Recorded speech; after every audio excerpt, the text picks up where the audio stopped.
Mesdames et messieurs, merci de votre fidélité et de votre attention. Nous sommes toujours au sommet de la finance, la 13e édition, organisée cette année par le groupe Croissance, la Banque de la République d'Haïti et le Centre de facilitation des investissements.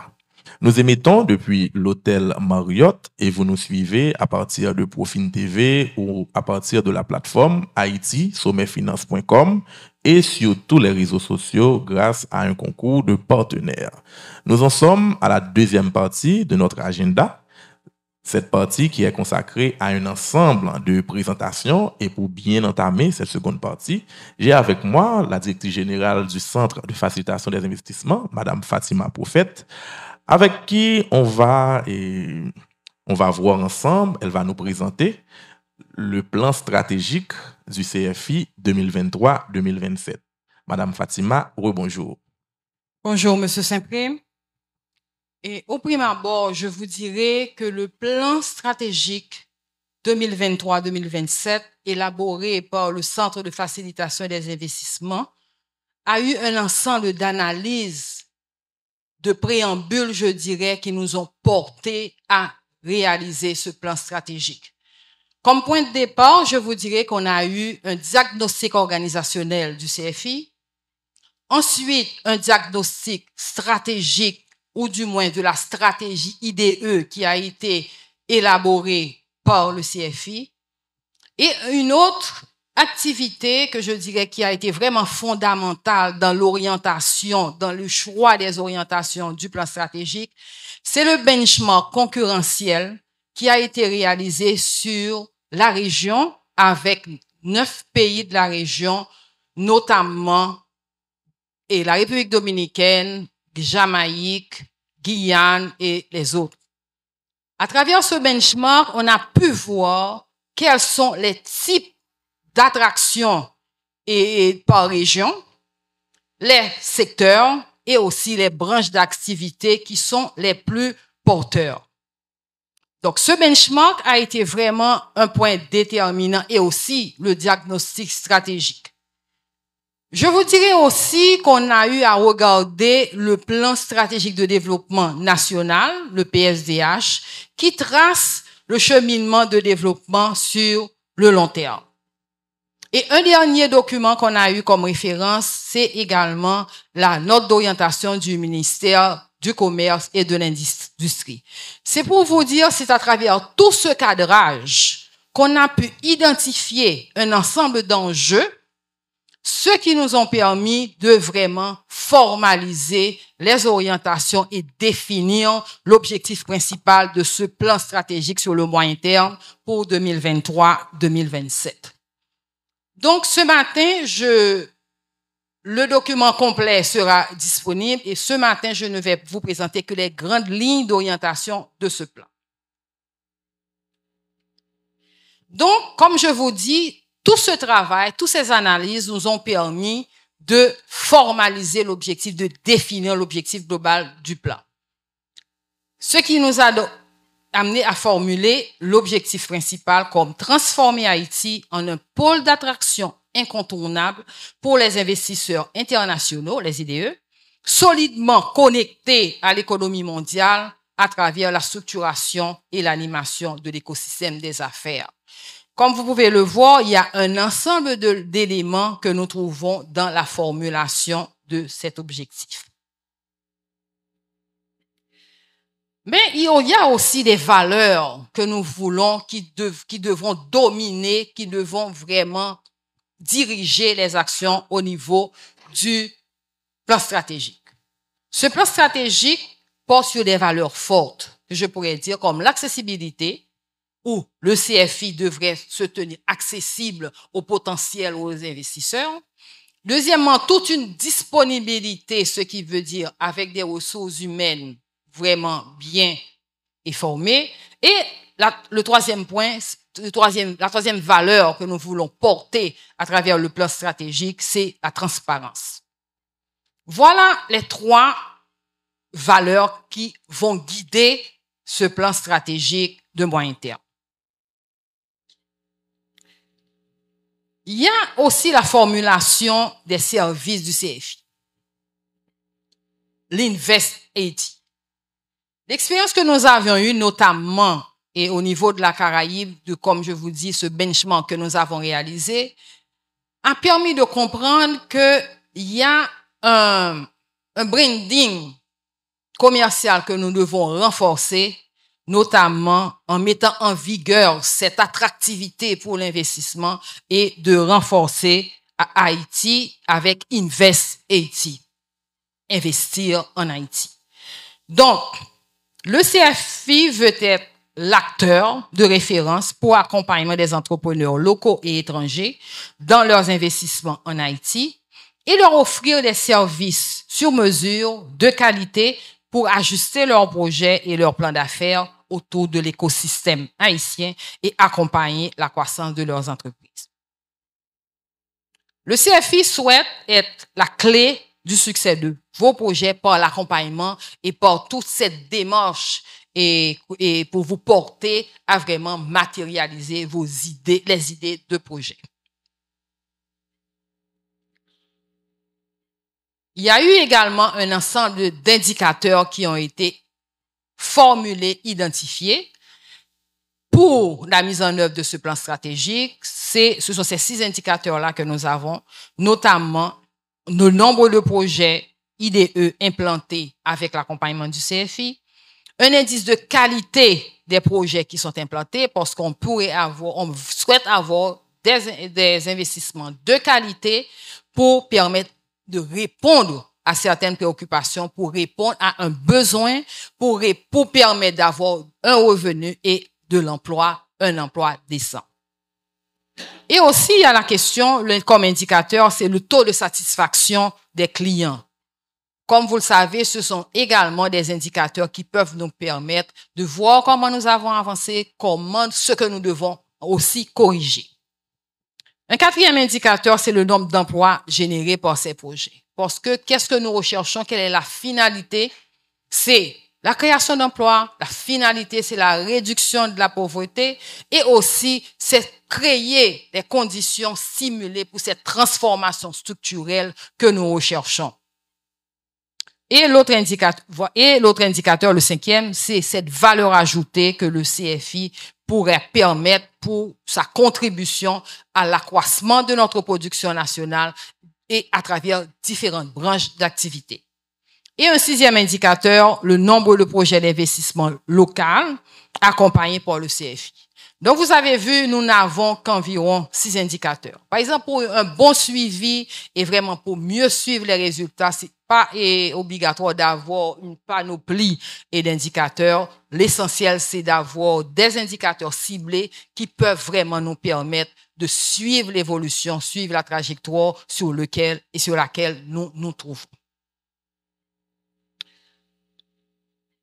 Il y a aussi un point, comme je vous l'ai dit tout à l'heure, où, dans un souci de cohérence et d'articulation, comme vous savez que le ministère du Commerce et de l'Industrie, c'est le ministère de tutelle et du Centre de facilitation des investissements, donc on a jugé bon de voir à travers leur cadre et d'intervention et identifié, de voir toute cette articulation, toute cette cohérence et surtout pour une synergie de nos actions. Donc, où l'objectif, par exemple, de la note d'orientation du ministère du Commerce, c'est de contribuer à la réalisation des priorités stratégiques et lui donner une attention particulière aux axes suivants. Donc, l'axe stratégique 2, qui est d'améliorer l'élargissement des services publics cibles du MCI, ou avec différentes sous-composantes, services de proximité, décentralisation des services stratégiques en fonction des pôles de développement identifiés. Et une 3e composante, c'est l'innovation, un service à la clientèle, un service dédié, je dirais.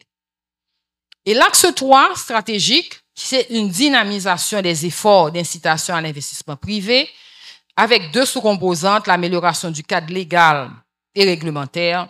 Et une 2e composante, c'est le développement des MPME et de l'entrepreneuriat jeunesse et féminin. Comme vous le savez, les MPME peuvent constituer vraiment des piliers pour nous aider à cette transformation structurelle que nous recherchons et tourner aussi vers le genre où, par exemple, il est reconnu que la femme entrepreneuriat, au niveau de l'entrepreneuriat, les résultats sont beaucoup plus évidents. Et l'axe 4, c'est le développement du secteur privé avec une sous-composante qui est l'amélioration de la productivité et de la compétitivité des filières stratégiques, et une deuxième composante qui est l'attraction et la promotion des investissements directs étrangers. Voilà les axes que nous avons retenus et qui sont en cohérence avec, et vous allez voir ça tout à l'heure, avec les axes stratégiques identifiés dans le plan stratégique 2023-2027 du CFI. Voilà maintenant, nous sommes au centre des priorités définies dans le plan stratégique. Vous allez voir que nous avons 3 types de priorités que nous avons identifiés. Il y a premièrement les secteurs de consolidation, les secteurs de conquête et les secteurs d'exploration. Qu'est-ce que nous entendons par secteur de consolidation? Il s'agit d'abord de maintenir et de renforcer la place d'Haïti dans l'attractivité des idées. Les études, le benchmark que nous avons réalisé a permis de comprendre que le textile, c'est notre secteur, le secteur prioritaire d'attractivité de l'investissement, parce que le tableau que vous avez à côté vous montre que 77% du flux IDE vers la Caraïbe, pour Haïti, c'est le secteur textile qui représente 77%. Donc, pour nous, le secteur textile, c'est un secteur fort dont il faut soutenir. Par contre, il est essentiel aussi de diversifier, parce que jusqu'à présent, c'est au niveau de l'habillement, au niveau que nous sommes. Donc, c'est de diversifier, parce qu'il y a toute une gamme et de produits qu'on peut retrouver au niveau du secteur textile et qui peut vraiment aider dans cette valeur ajoutée que nous recherchons et également que nous pouvons, à travers la loi Hope Help, identifier. Donc, c'est de monter en gamme avec une diversification de nouveaux segments au niveau du textile. Un deuxième secteur de consolidation, c'est le secteur agriculture et agro-industrie. Comme vous le savez, c'est un secteur fort pour nous en Haïti, mais malheureusement aussi à travers le benchmark, on voit que la République dominicaine est très élevée, mais nous ne représentons en termes de flux IDE que 8%. Et les 40%, et c'est la République dominicaine où il y a vraiment une attractivité en termes agriculture et agro-industrie. Donc, il est indispensable pour nous de trouver un positionnement compétitif pour faire face à ces deux leaders régionaux que nous avons. C'est la République, je pourrais dire, des compétiteurs, c'est la République dominicaine et Cuba. Donc, il est essentiel de renforcer notre agriculture, de provoquer cette transformation agro-industrie, parce que l'agro-industrie vraiment peut amener cette transformation indispensable.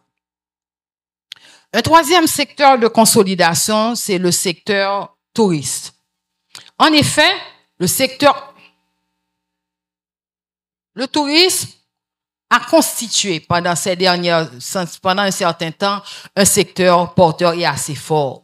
Mais malheureusement, et cet an dernier, compte tenu d'un ensemble de paramètres, n'a pas pu provoquer et contribuer, stimuler et cette contribution au niveau du PIB que nous recherchons.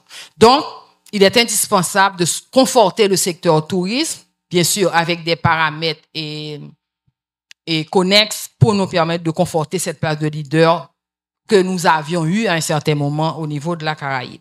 Donc, il faut relancer et monter en gamme d'offres de valeur sur Haïti, développer une destination touristique notamment l'environmentally et friendly. Un autre point que nous devons aussi développer, c'est l'écotourisme et l'ethnotourisme.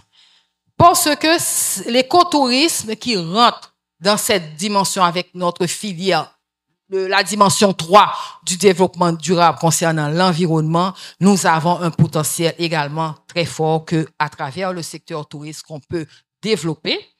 Et également l'ethnotourisme, parce qu'à travers notre culture, avec nos capacités et culturelles, on peut vraiment à travers le secteur tourisme, aussi développer l'ethnotourisme. Toutes ces différentes branches peuvent nous permettre de monter en gamme avec une diversification de nos segments porteurs pour le secteur tourisme. Voilà 3 secteurs que nous appelons des secteurs de consolidation que nous devons travailler fortement au niveau de notre plan stratégique pour ces prochaines années et de voir comment les renforcer. Un deuxième type de priorité, ce sont des secteurs de conquête. Quand nous parlons de secteurs de conquête, ce sont des secteurs où l'on peut créer une part de marché plus importante sur des secteurs a priori porteurs, mais il n'y a pas eu une dynamisation durant ces dernières années en termes d'attractivité IDE sur ces secteurs-là. Notamment le business process outsourcing, qui est le BPO que nous avons, où nous avons un potentiel fort également compte tenu de la structure de notre population. Nous avons une structure jeune et cette tranche de population est très intéressée par le BPO et aussi intéressée par ce type d'engagement, de travail, donc les centres d'appel. Donc, c'est un secteur où l'on doit essayer de conquérir durant ces dernières années pour avoir différents projets à ce niveau-là, parce que jusqu'à présent, c'est un secteur assez faible. Et un deuxième secteur, c'est la construction autour des projets immobiliers que nous devons aussi conforter et développer parce que ces 2 secteurs-là peuvent créer des effets induits, notamment à travers l'emploi des jeunes au niveau des centres d'appel, également à travers la construction par cette main-d'œuvre que nous pouvons avoir au niveau du secteur des projets immobiliers au niveau de la construction.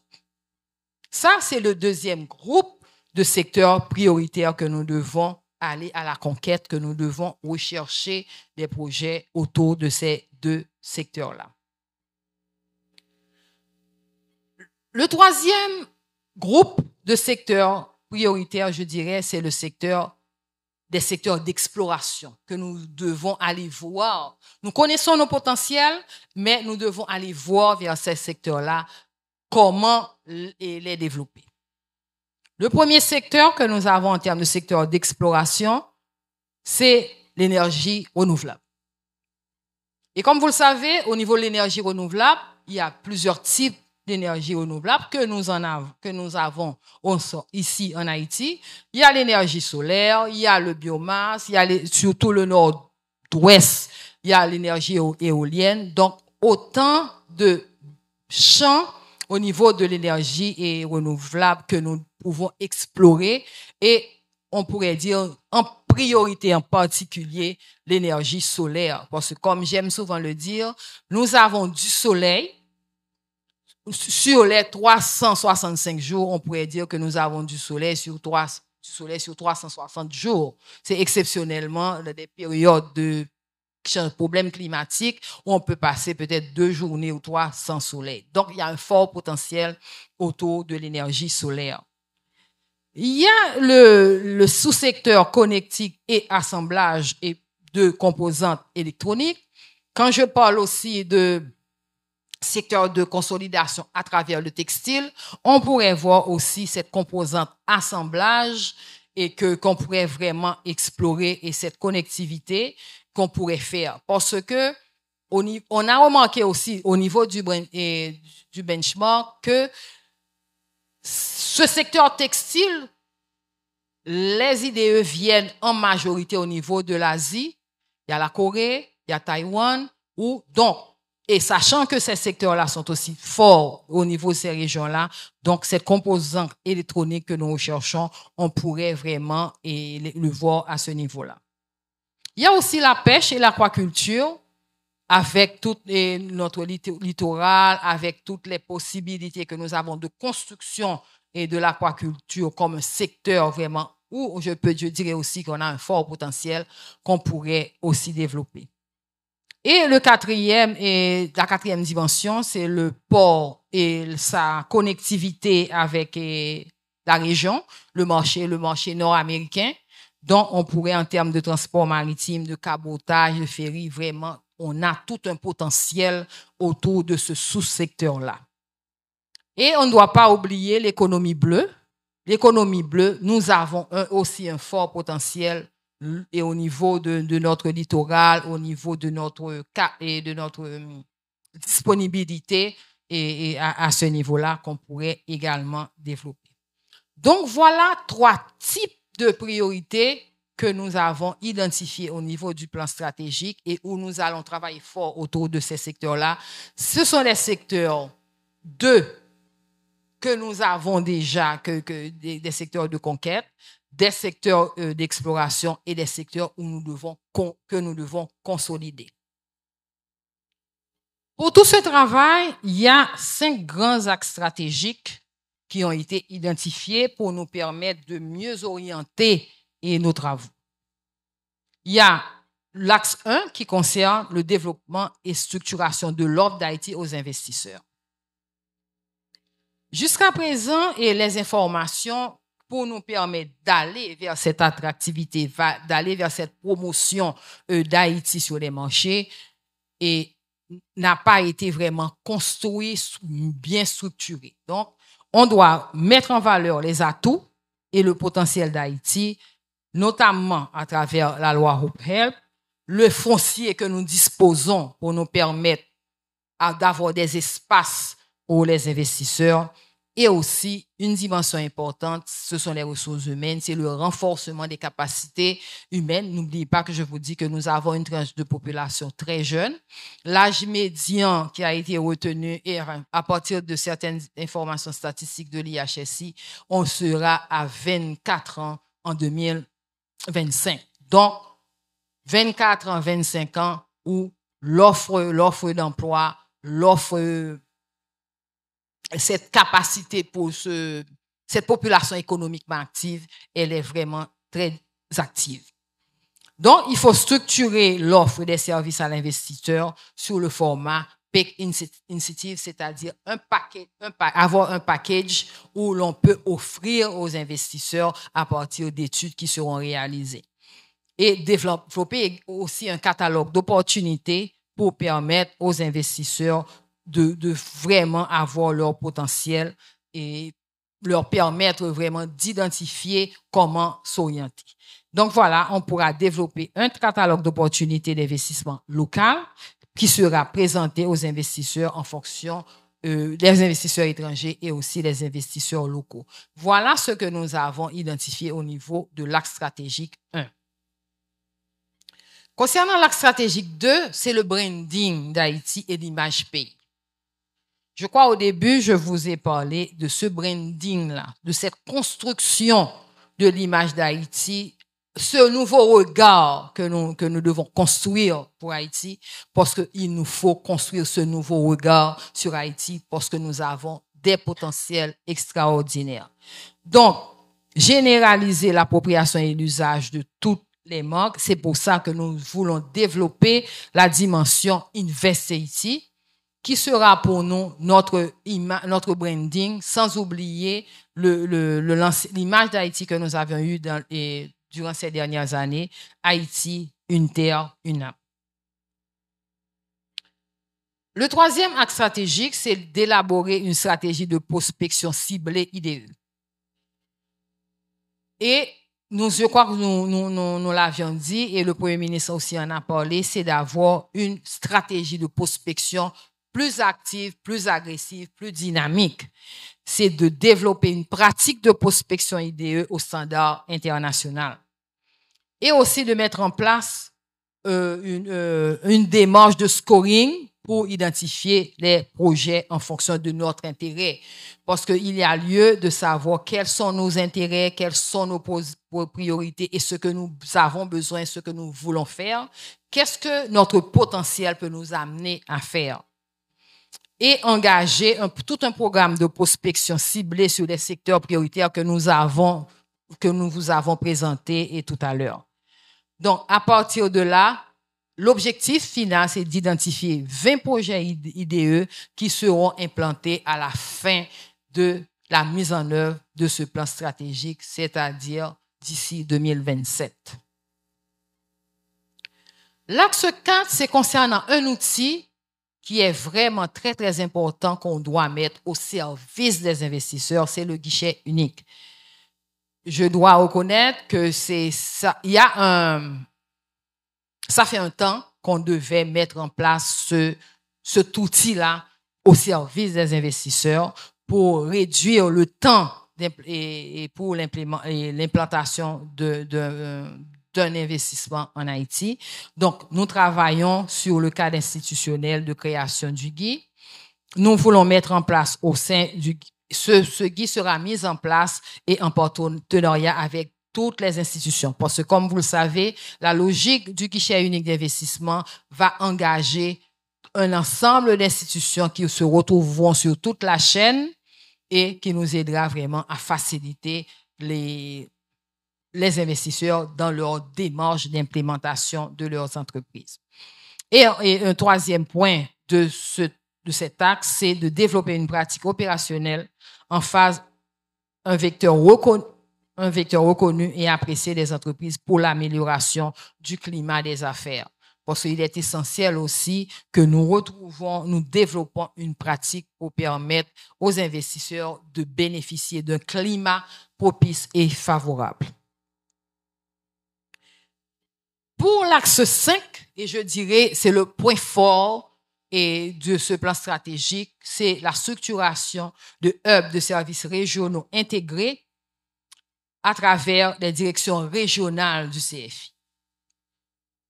Comme vous le savez, ces services de proximité sont essentiels. Et je vous dirais aussi que, comme vous le savez, que le CFI aussi aura un regard sur les entrepreneurs locaux et les investisseurs nationaux. Donc, il est envisagé à travers le plan stratégique sur ces prochaines années de la mise en place de 2 bureaux régionaux du CFI, le premier sur le Grand Nord et en perspective le deuxième sur le Grand Sud. C'est d'avoir un service de proximité avec les potentiels investisseurs et ceux qui souhaitent investir au niveau de la région et des différentes régions. Donc, à travers ces hubs de services intégrés qui seront sur les régions, on pourrait offrir un appui aux entreprises et aux investisseurs au niveau de ces régions qui va, en finalité, permettre qui sont des projets de créateurs d'emplois.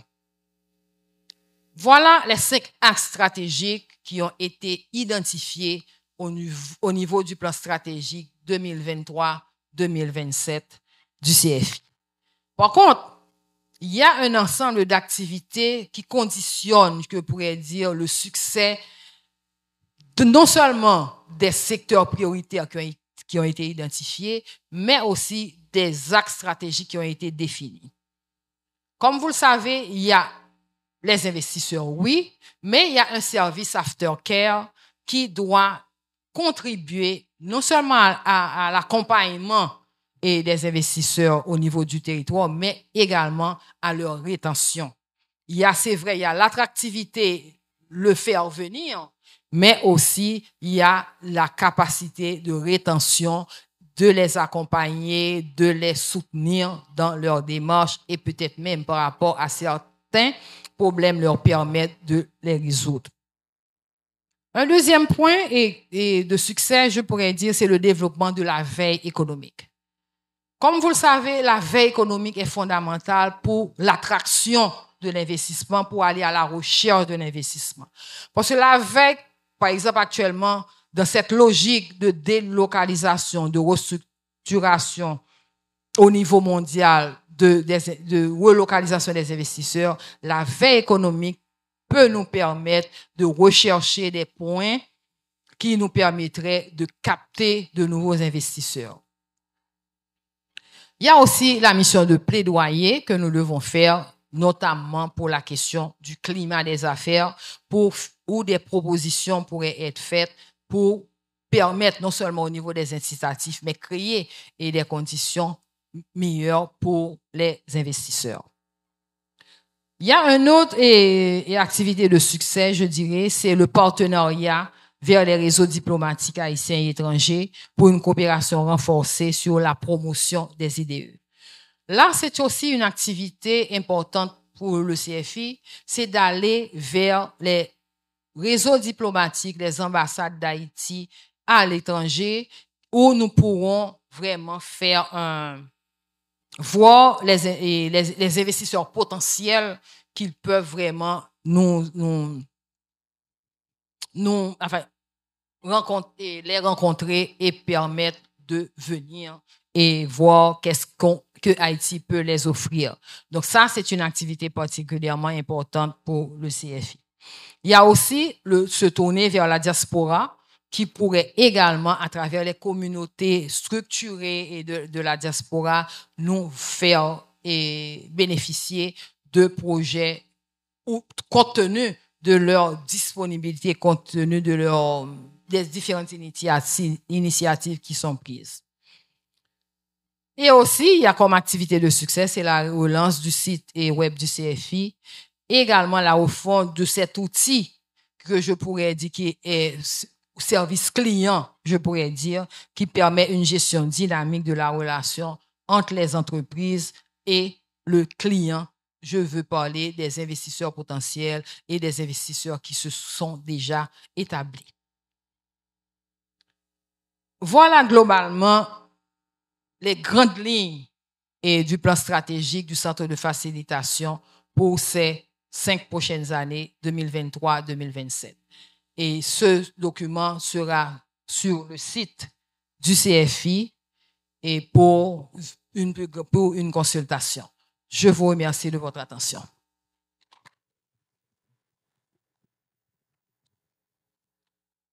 Merci beaucoup, Madame la directrice générale, pour cette belle présentation. Beaucoup de perspectives s'annoncent donc à partir de ce plan stratégique.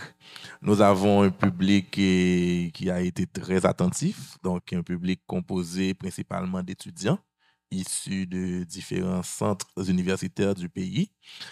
En général, à l'issue de chaque présentation, on essaie de faire un débat, des échanges. Donc, je ne sais pas s'ils ont des questions. Donc, si vous avez... ils ont des questions. Maintenant, on va faire une ronde de 3 questions. Et comme ça, vous pouvez y répondre. Donc, on commence d'abord avec M. Jean-Daniel Sénat. Bonjour, Sénat. Madame la directrice. De 2018 à... Parce que sinon, on va parler de perspective pour 2023-2027 et 4 ans, il faut que nous regardions ce qui est passé avant ça. Et de 2018 à 2023, est-ce qu'on peut dire nous combien corps d'investissement direct étranger qui investit en Haïti, année par année, de 2018 à 2023, pour nous savoir comment lié et qui j'entends de santé, est-ce que les diminuer de 2018 à 2023 ou bien taux de santé à la hausse? Merci. OK, merci, M. Sénat. On prend Madame. Bonjour tout le monde, je suis Stéphanie Wilker-Joseph, étudiante au CTPEA. Alors, on dit souvent que qui trop embrasse, mal étreint. Et vous avez présenté les 3 priorités du CFI et à mon humble avis, vous avez touché presque tous les secteurs. Parce que vous avez touché le secteur textile, le secteur du tourisme, le secteur de l'agro-industrie, etc. Alors, nous savons tous que la situation actuelle ne favorise pas des investissements dans plusieurs secteurs, en particulier le tourisme. Et aussi, on voit que le secteur du textile est vraiment touché par la situation actuelle. Alors, ma question, c'est comment comptez-vous, à partir de votre plan stratégique, rassurer ou bien faire venir ces investisseurs disons que vous avez mentionné que vous êtes à la recherche au niveau du CFI. Et maintenant, ma deuxième question, c'est pourquoi est-ce que vous ne vous focalisez pas dans votre plan stratégique sur des secteurs qui sont moins risqués, à risque moins élevé, en tenant compte de la situation actuelle? Merci. Merci. Et puis, monsieur au premier rang ici.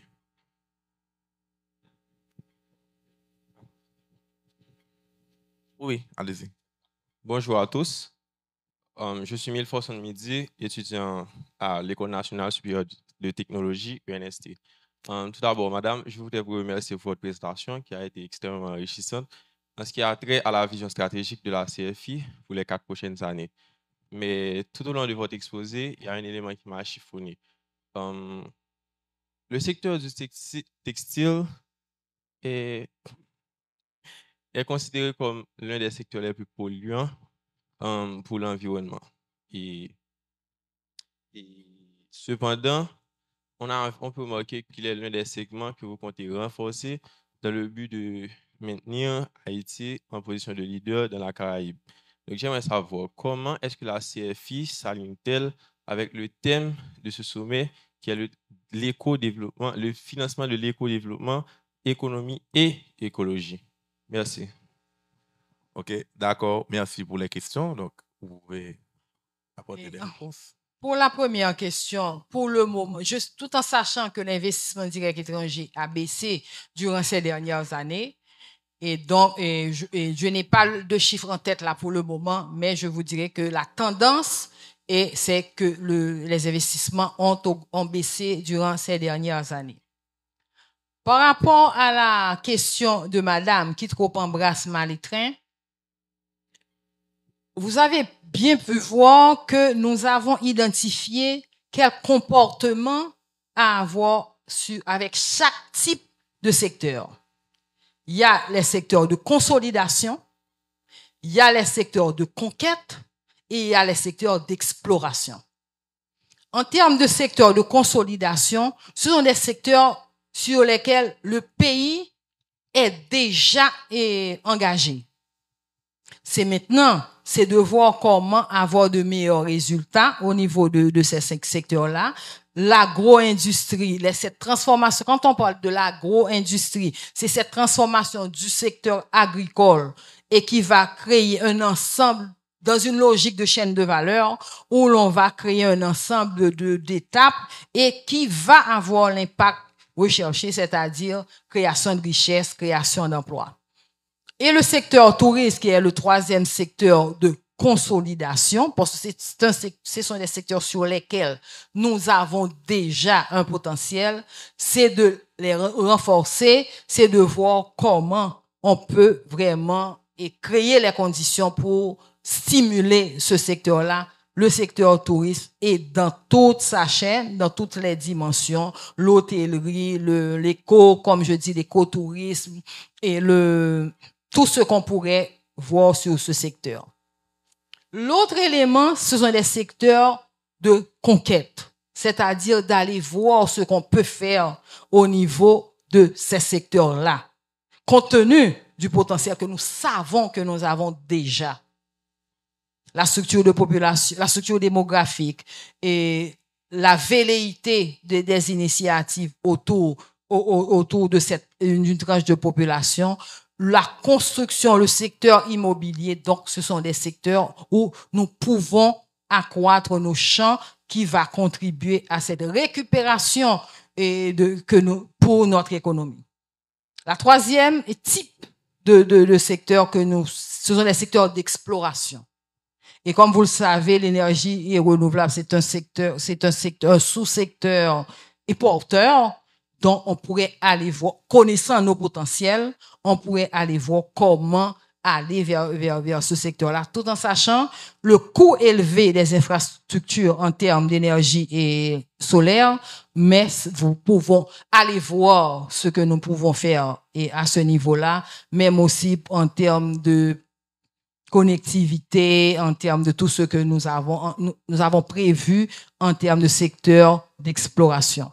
Donc, c'est le structurant que nous visons. C'est la construction que nous visons. Donc, on pourrait, à travers plusieurs champs, construire notre pays.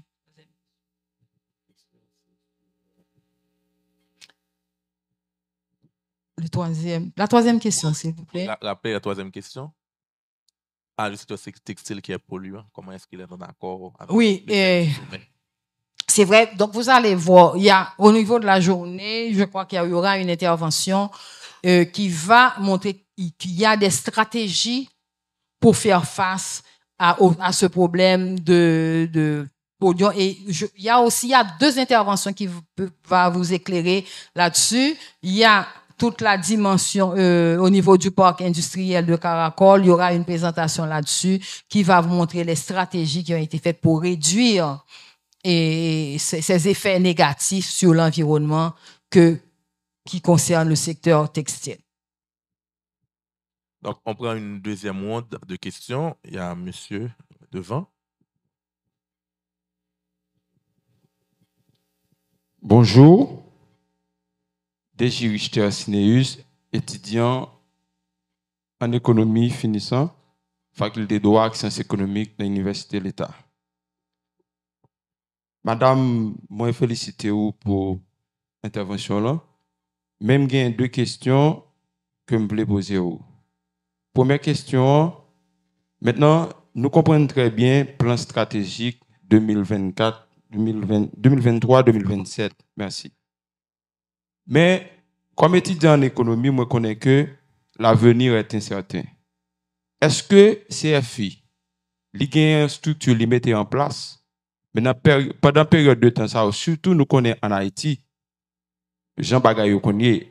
Maintenant, pour faire face à risque qui gagne, on parle de risque, nous connaissons que n'importe quoi qui arrive en Haïti. Donc, est-ce que CFI, maintenant, pour l'atteindre tout objectif ça Olivier, est-ce que il y a des structures que le mettez en place pour ça? Et deuxième question, je tiens à parler de développement durable. Et parlant du développement durable, il y a trois piliers. Il y a l'économie, il y a le social, il y a l'environnement. Et je dis à nous dans le sommet international de la finance, côté thème là, c'est éco-2, développement, économie et écologie. Est-ce que IDE, investissement direct étranger, n'a parlé de l'ILAO, alors en fait, CFI a parlé de l'ILAO, est-ce que CFI gagne des structures, les mettait en place, maintenant pour évaluer l'impact de ces investissements, que ce soit à court terme et à long terme, maintenant ça on peut le faire là. Merci beaucoup. OK, merci, monsieur derrière.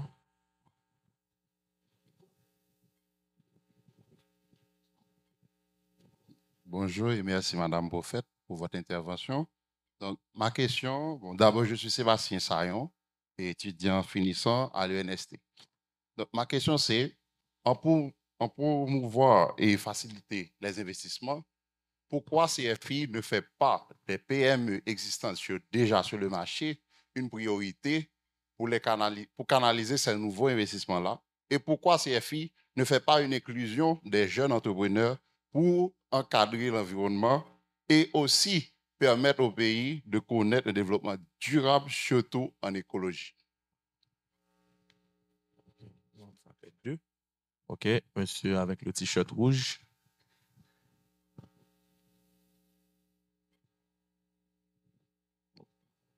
Bonjour à vous tous. Je suis Wemare Widlor, étudiant représentant de l'IHCE, Institut des hautes études commerciales et économiques, étudiant en niveau L3 en économie et finance.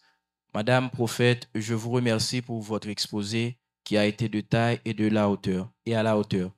Ma question s'interroge ou encore ma question se positionne au niveau du secteur agricole.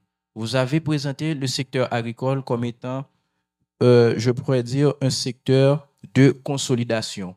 J'aimerais savoir quel est votre plan stratégique afin que cette consolidation puisse intervenir sur le durable. C'est-à-dire, y aura-t-il une perspective de la mécanisation agricole en Haïti? Si oui, quelles sont je pourrais dire, les stratégies pour faciliter non pas seulement les entrées de capitaux des investisseurs étrangers, mais tout aussi bien d'un ensemble d'outillages et de machinerie pouvant contribuer au développement durable du secteur agricole? Merci.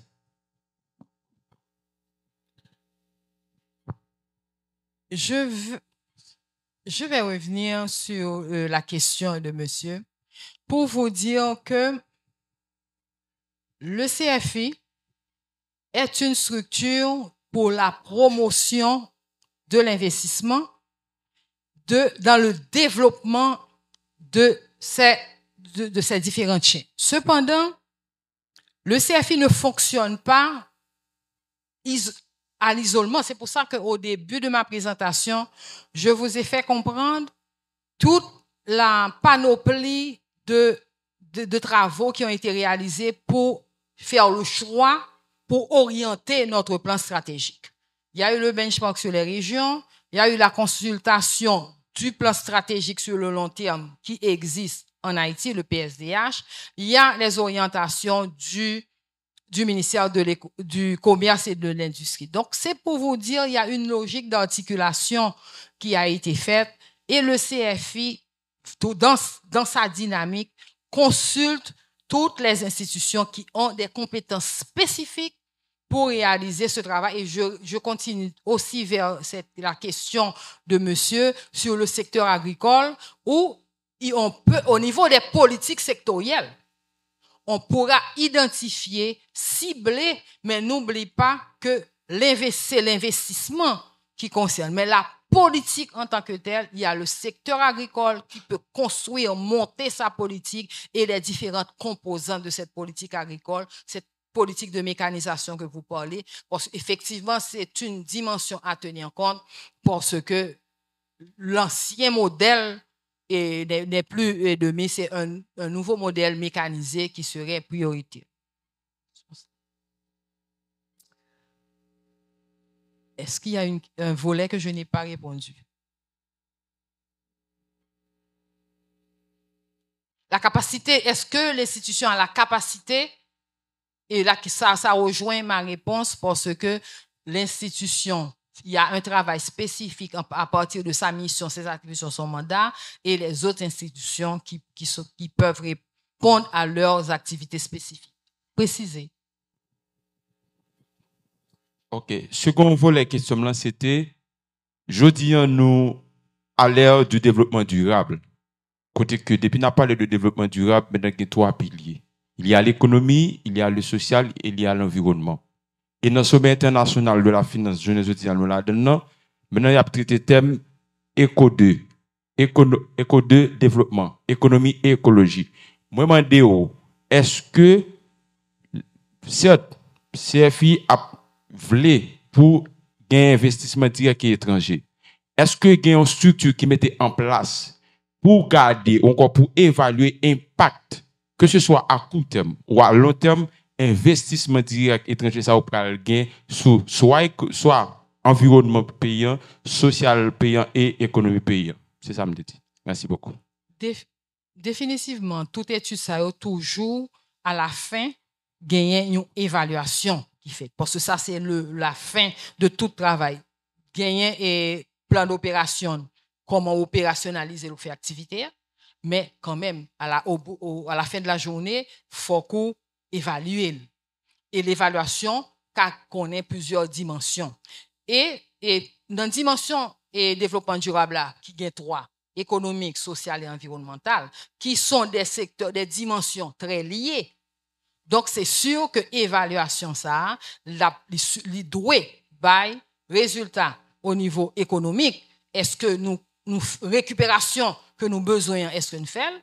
Est-ce que le impact social, c'est-à-dire transformation et que nous besoin au niveau et la protection de l'environnement qui doit sans nuire à la nature que toute action ça que nous doit faire.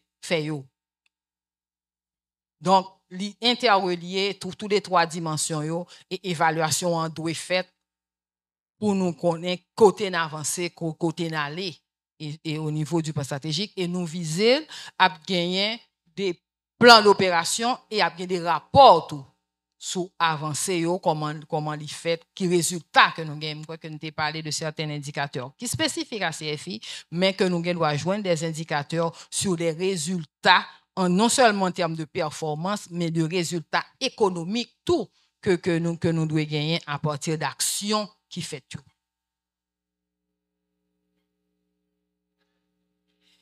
Un plan stratégique sur le moyen terme, je crois que vous n'avez pas dit tout, c'est direction en le bord. Il y a une direction qu'on veut aller. Mais au fur et à mesure qu'on va avancer dans la direction, et c'est ça une notion de planification stratégique, c'est pour dire, orienter comme ça, mais à un certain moment, ou fait évaluation, à mi-parcours, ou bien, puis dit, côté m'a pralé, li pas bon, on corrige, on ça. C'est ça, planification. Bon fait, et c'est ça, et plan stratégique, li bonne direction. Maintenant, au fur et à mesure, on va avancer, on va dire, est-ce qu'on est dans la bonne direction? C'est sûr qu'on va avoir un ensemble de paramètres qui doit contraignant, qui doit pas empêcher qu'on avance. J'en voulais là, dans tant qu'on voulait là. Mais quand même, c'est direction en plan stratégique là-bas. Merci beaucoup, Madame la directrice générale, pour cette présentation et aussi pour cet échange. Et je remercie particulièrement les étudiants pour la qualité de leurs questions, pour la qualité de leurs interventions. Malheureusement, nous avons un agenda à respecter. Toute bonne chose a une fin. Donc, ce n'est que la fin de cette présentation. Il va y en avoir d'autres d'après l'agenda qui vous a été communiqué. Il ne me reste qu'à vous remercier encore une fois et Madame la directrice générale. Merci, Monsieur Saint-Pré. Et donc, je vous dis aussi que le plan stratégique, si vous voulez vraiment le consulter, il sera sur le site du CFI. Merci à vous tous.